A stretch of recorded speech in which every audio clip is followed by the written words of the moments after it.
Bueno, por más que no quisimos, caímos otra vez en el aparato de propaganda, y es inevitable que en una mesa de trabajo de periodistas salga el tema de el apriete que está habiendo a través de los medios y la justicia.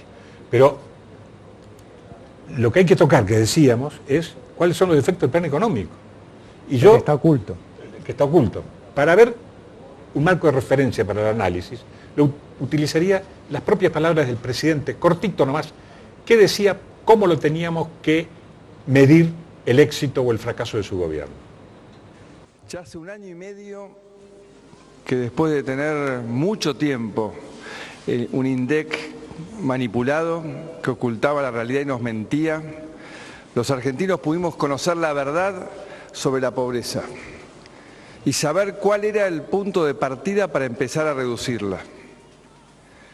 Como dije ya más de una vez, esta es mi principal preocupación y prioridad. Y quiero que juzguen mi presidencia por cómo logramos avanzar en este objetivo. Bueno, vamos a decir que a confesión de parte, relevo de pruebas, se puede decir. Señor. Si con esto quiere que lo juzguen, es cosa juzgada que justamente en esta semana el Observatorio de la Deuda de la Universidad Católica Argentina volvió y lanzó una advertencia que yo considero que es algo de lo que más grave que se oculta detrás de estos operativos supuestamente de reformadores, y que es el aumento nuevamente y en una proporción alarmante de la pobreza y la indigencia en la Argentina. Acá vemos, la indigencia treparía a 1 de cada 10 argentinos a fin de año y la pobreza alcanzaría al 33%. Esto representa una caída importante porque justamente cuando el presidente Macri estaba hablando de esa manera en marzo pasado, se estaba basando en unas mediciones del INDEC que habían observado un cierto repunte, una caída de la pobreza en el primer trimestre de 2017. Y encima estos informes de la UCA son insospechados. Porque a través de distintas gestiones y distintos gobiernos. Sin embargo, acá estoy revisando Clarín, Nación, y en los últimos 10 días no sacaron nada de la pobreza en tapa. Bueno, más bien que no van a sacar para atrás no había Exactamente, porque aparte hay que decir, representa un porcentaje importante porque muestra que en la línea de crecimiento que comienza desde 2003 hasta ahora, termina en el 2015 con una situación bastante crítica, vamos a decirlo, ¿no?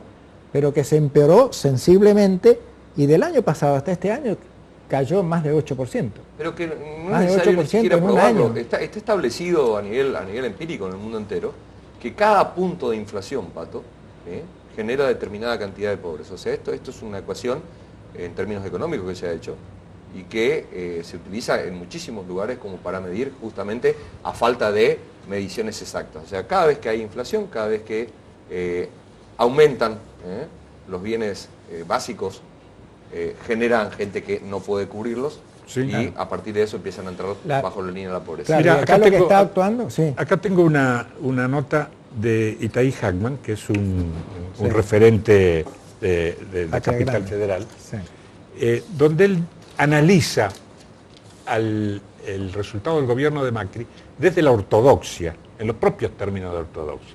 Y él dice que es un desastre, en una palabra, ¿no? Que están fracasando aún como neoliberales.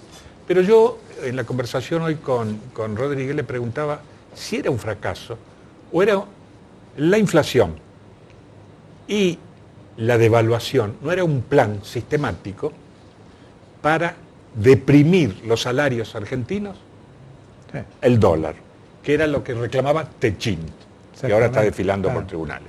Pero Techín reclamaba, no se puede invertir en la Argentina porque los salarios en dólares son muy altos. Así es. Ahora los salarios, vamos a ponerle el salario de un diputado, no sé si gana 100.000 pesos, el salario de un diputado a principio de año con 100.000 pesos era $6.000. Ahora es $3.000. El propio diputado debería reaccionar. Bueno, este tema de devaluar, ¿sí?, no es nuevo en la República Argentina. El tema está en que habíamos tenido una devaluación de 3-1, ¿te acordás cuando llega Labaña junto a Duhalde? Y fue una devaluación violenta. Este gobierno prometió no hacer lo mismo, y con la excusa de que se le escapa al dólar, porque usan eufemismos, este gobierno como nadie usa el eufemismo, ¿no? Hay tormentas, hay nubarrones, hay zozobra. Bueno, el mundo está complotando en contra del gobierno, entonces supuestamente el dólar se escapa, pero verdaderamente todos sabemos que la realidad no es que el dólar se escapa. El peso cae y está propiciando una devaluación fabulosa. Y lo que están haciendo, de lo que hablábamos en el segmento anterior, es que quieren borrar desde la trama estructural del sistema económico argentino a esa tendencia a hacer una industrialización autónoma. Yo bajo esto de lo económico a lo político. Hoy hablaba con el presidente del bloque del PRO en la Cámara de Diputados de la provincia, Ratier Berrondo, y él decía: en la Argentina hay entre 25 y 30%, por más que Cristina la vean llena de dólares, el 25-30% va a decir que es un invento.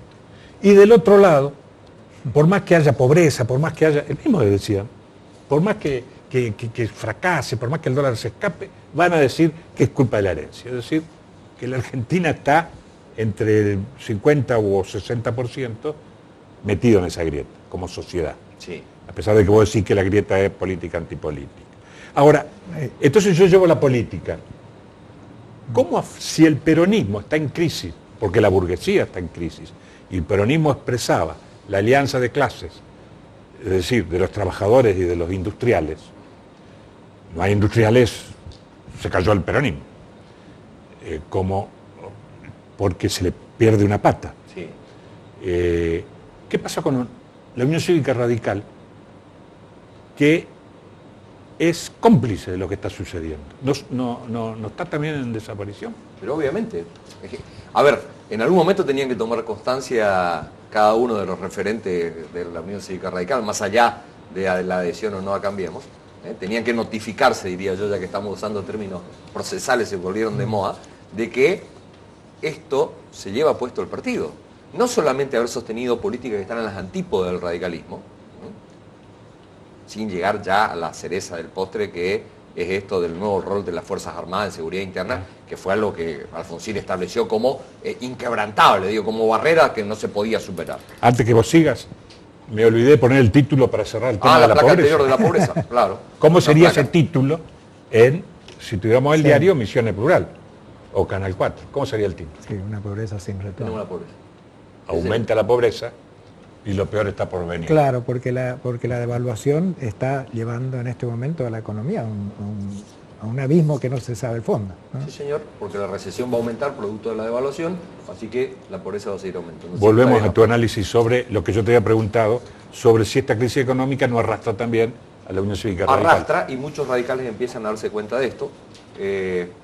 Alfonsín, hijo, que había estado acá en Misiones, vos habías cubierto el evento en el cual vinieron a descubrir una placa en homenaje a Mario Lozada. Bueno, Alfonsín termina acá, ahí tenemos, ahí tenemos, esto fue noticia esta semana, lanzamiento de EPA, Espacio de Pensamiento Alfonsinista, donde Alfonsín reúne a toda la provincia de Buenos Aires y a dirigentes del resto del país, diciendo: muchachos, hay que volver a discutir si seguimos en Cambiemos o no. Tenemos que rediscutir, el año que viene es un año electoral, o el radicalismo empieza a poner sus premisas y empieza a definir políticas, o no hay más futuro del radicalismo. Incluso advierte en una de sus palabras que se pueden llegar a tomar medidas extremas, como diciendo: si hay que romper, rompemos. Alfonsín, hijo, ¿sí? Uno de los que impulsó la Alianza Cambiemos. Pero por otro lado, ese es el radicalismo de provincia de Buenos Aires. Claro. Pero también está el radicalismo de Capital Federal, el principal... los bastiones del PRO. Bueno, ahí tenemos esta otra, vamos a ponerla en la cámara. Esto que ves acá es un documento, acá abajo están las firmas, que continúan, es larguísimo, yo nada más que tomé la primera página. Este es un documento, Radicales no a Cambiemos, dice, donde los abajo firmantes, que integran el espacio político junto a Martín Lustó, lo que se dio a llamar ECO en su momento, y que está sostenido por el Coti Siglia, están diciendo: no tenemos ningún motivo para seguir en Cambiemos. Y denuncian una serie de hechos, Pato. ¿Cuál es una de las...? Pero te puedo decir, mira, lo leo rápidamente. Designación de ministros de la Corte por decreto, la política minera llevada adelante, las modificaciones de las leyes previsionales, los despidos y el recorte de derechos laborales de los trabajadores, el techo a las paritarias, los tarifazos en los servicios públicos, el multimillonario endeudamiento externo, el acuerdo con el Fondo Monetario, la tremenda especulación financiera, la eliminación de las retenciones a los agroexportadores, la reducción de las asignaciones familiares, el involucramiento de la Fuerza Armada en cuestiones de seguridad interior, bla, bla, bla, bla, bla, bla, bla, y le sigue agregando cuestiones y le agrega en Capital Federal, en la Ciudad Autónoma de Buenos Aires, además, deserción del Estado en educación y salud, desarrollo urbano sometido al negocio inmobiliario, incremento exponencial de gasto publicitario y sigue.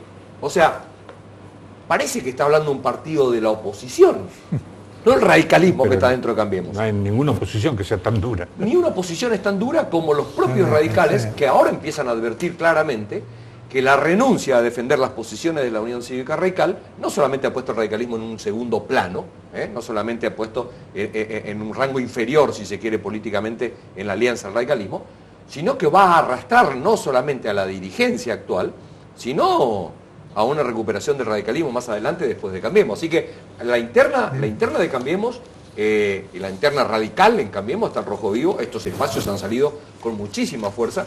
Yo creo que tiene que formar parte, Pato, de uno de los títulos del programa del día de hoy. Pero está lindo ese título, ¿eh? ¿Te gustó ese? Sí. A ver cómo ponemos. Radicales no Cambiemos, ¿te gusta? Radicales no Cambiemos, va a tapa entonces. ¿Va a tapa esta? Bueno, ahí está, ahí lo tenés al título. Radicales no Cambiemos entonces. Pero nosotros estamos en Misiones. Nosotros estamos en Misiones y hay un dato que está interesantísimo. Sí, no sé si alcanza el tiempo, pero yo tendría que estar en el medio. Sí. Tendría que estar... Mirá, sí, puede partir de esto, en el diario Ámbito Financiero, que lo tenemos acá, del viernes pasado.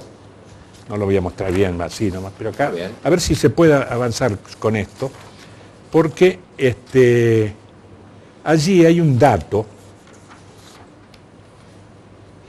Hay varios medios que están hablando, no sé qué podemos hacer nosotros, porque yo no creo que acá la Unión Cívica Radical, que está movida por el carguismo, privilegian los cargos antes que nada. Sí, entonces, la lista de diputados del año que viene es casi, te diré, irresistible para los muchachos. Pero vos ves que los diputados, Gustavo González, fundamentalmente, antes de Bordón, defienden el modelo mucho más que los del PRO. Sí.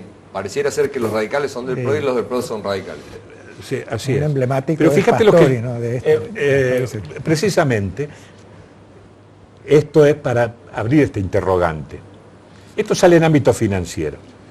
Dice que hubo una reunión de los pastores evangélicos con Macri. Y dice el Ámbito Financiero. El año próximo será un año electoral.